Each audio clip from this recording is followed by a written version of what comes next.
اللہ وبرکاتہ۔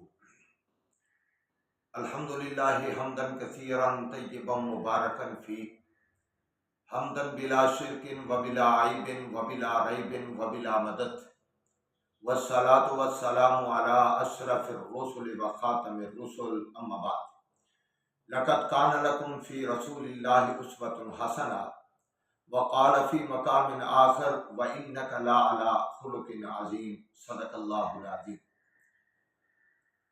آقا تو ایسا نہ دیکھا شمس و قمر نے، ناز کیا تجھ پہ مالک نے ملک نے، حصول وحی کے لیے موسیٰ طور پر پہنچے، پر وہ کیا عجب وحی تھی جو تیرے حضور پر پہنچے۔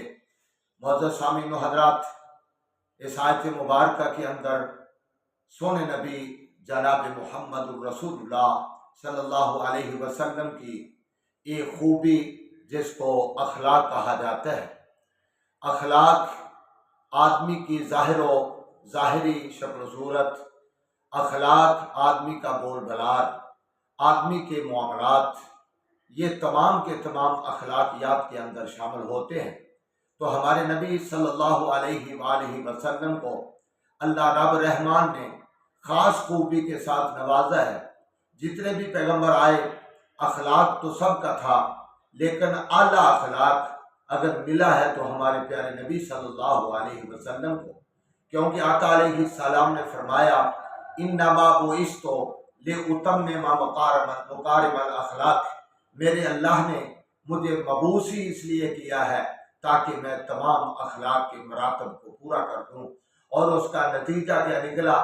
فتح مکہ کے موقع پر بھی آپ نے اخلاق کا مظاہرہ کیا اور ان تمام دشمنان کو معاف کر دیا جنہوں نے حضرت بلال کو تکلیفیں دی، آقا کو تکلیفیں دی، حضرت زنیرہ رضی اللہ عنہا کا اور نہدیہ رضی اللہ عنہا ان کو تکالیف دی، حضرت خبیب کو تکالیف دی، حضرت بلال کو کوئلوں پر لٹایا، لیکن ان سب کو معاف کر دینا یہ اعلیٰ اخلاق کی مثال ہے۔